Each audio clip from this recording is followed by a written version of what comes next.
Hi guys, how are you. तो दोस्तों आज हम स्टार्ट करने जा रहे हैं अपना एक नया चैप्टर। ये है कॉन्स्टिट्यूशन ऑफ इंडिया। दोस्तों हम बचपन से ही इसके बारे में कुछ ना कुछ पढ़ते चले आ रहे हैं। हमारी एनसीईआरटी की किताब के आगे सबसे पहले इसका कुछ ना कुछ मेंशन हुआ करता था और हमारे देश के संविधान के बारे में बताया जाता था।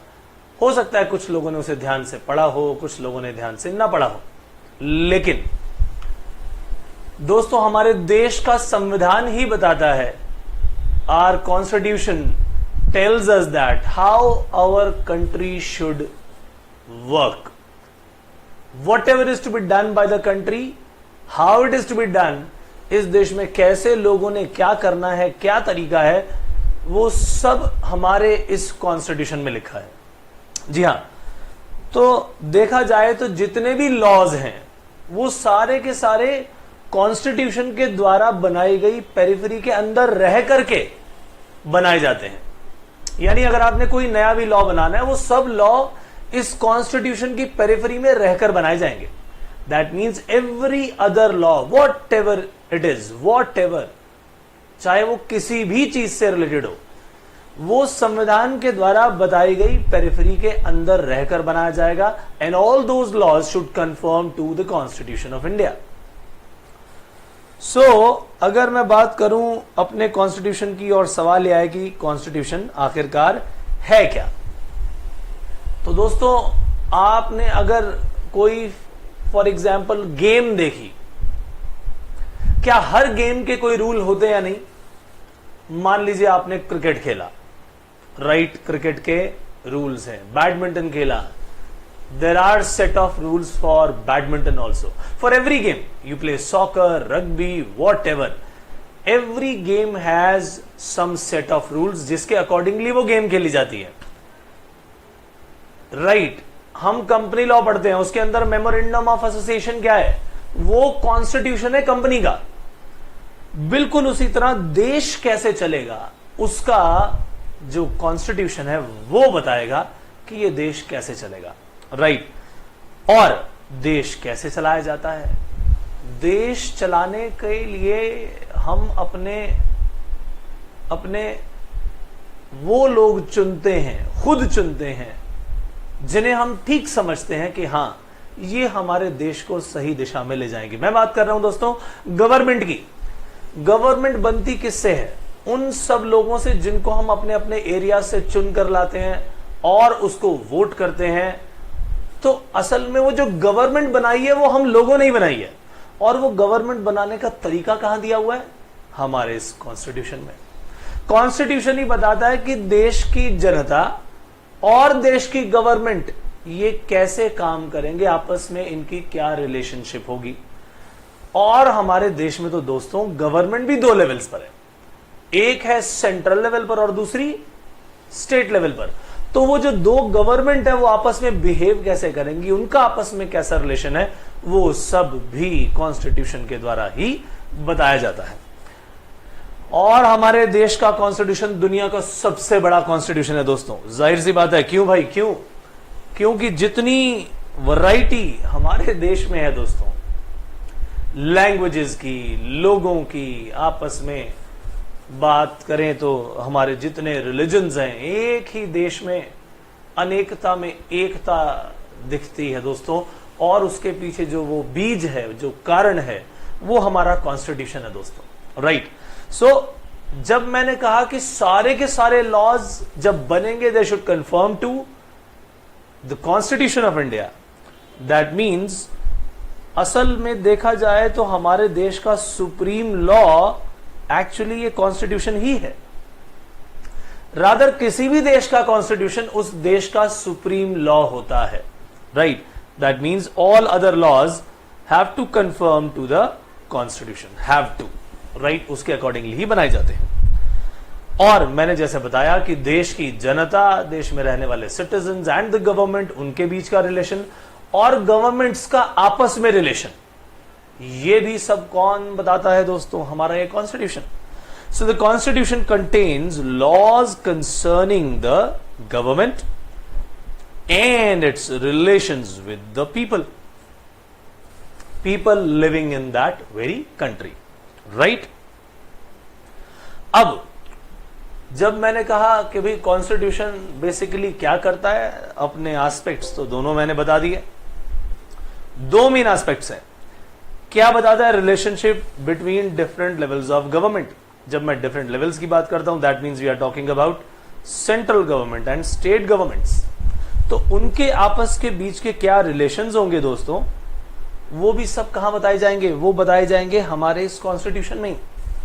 और दूसरी जो चीज एंड लिखा गया है वो क्या? गवर्नमेंट और सिटीजन्स के बीच में आपस में इनका क्या रिलेशन होगा, उस रिलेशन को बताया जाता है दोस्तों, राइट? अब देखा जाए तो भाई रिलेशनशिप या जो इसका दोनों की गवर्नमेंट और पीपल की रिलेशनशिप है, इसमें कॉन्स्टिट्यूशन का क्या रोल है? कॉन्स्टिट्यूशन ने दोस्तों हमारी गवर्नमेंट को, जो भी हमारे देश को चलाना है, उसको 3 हिस्सों में बांट दिया है। जी हां, एक वो जो लॉ बनाते हैं, दूसरे जो लॉ को इंटरप्रेट करते हैं।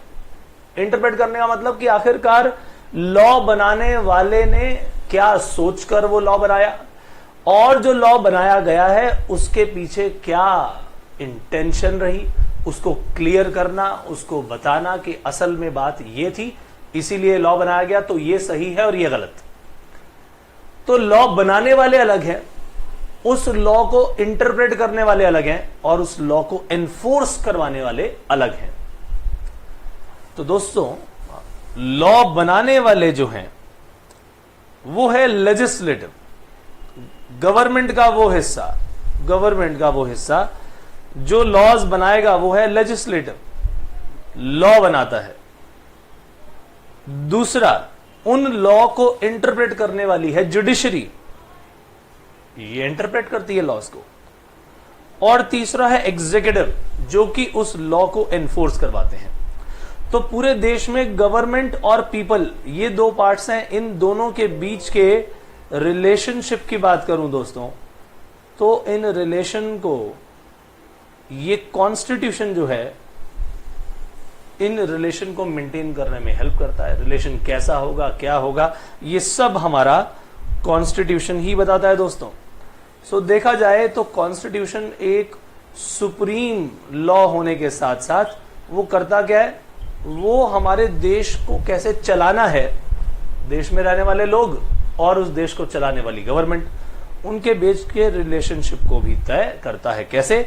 3 हिस्सों में, लॉ बना करके, लॉ को इंटरप्रेट करके, लॉ को एग्जीक्यूट करके। Making law, interpreting law and enforcing law, right? तो ये है दोस्तों हमारा काम। आगे चलते हैं। अब बात कर लेते हैं कुछ टेक्निकल डेफिनेशंस की। Technical definitions of what?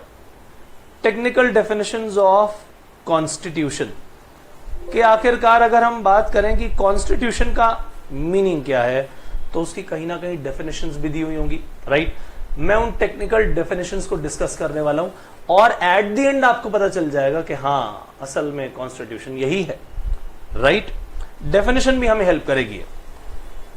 तो जैसे मैंने बताया था, हर गेम के रूल्स हैं, वो सेट ऑफ रूल्स हैं, यहां पर भी वही सेट ऑफ प्रिंसिपल्स या ऐसे प्रेसिडेंट्स जो एस्टैब्लिश हो चुके हैं, जो बताते हैं कि हाँ भाई, लॉ आखिरकार ऐसे बनना चाहिए, और वो बनाने का तरीका जहां लिखा है वही हमारा कॉन्स्टिट्यूशन है, राइट? चलिए, a constitution is a set of fundamental principles or established precedents according to which a state or other organization is governed. State का मतलब यहां पर देश से है, पूरे एक स्टेट गवर्नमेंट से नहीं है। When we talk about state here, this state is talking about whole of the country. और जो रूल्स सारे के सारे बनाए गए वो मिल करके एक एंटिटी बनाते हैं, जो कॉन्स्टिट्यूट करते हैं, वही क्या है, हमारे सेट ऑफ रूल्स। किसी भी गेम के रूल्स भी लिखे जाते हैं, रिटन होते हैं, उसी तरह से भाई देश का जो कॉन्स्टिट्यूशन है, देश के जो फंडामेंटल प्रिंसिपल्स हैं, वो भी तो लिखे होने चाहिए। That is why this constitution is written. तो यहां से हमें पता चलता है कि भाई कॉन्स्टिट्यूशन तो हमारा रिटन क्यों है, क्योंकि हमने सारे प्रिंसिपल्स को क्या कर लिया है, लिख लिया है सिंगल कलेक्शन में, या कहें तो सेट ऑफ लीगल डॉक्यूमेंट्स है। और वो जो डॉक्यूमेंट है ये एक रिटन कॉन्स्टिट्यूशन कहा जा सकता है। एक और डेफिनेशन देखते हैं, एक और डेफिनेशन।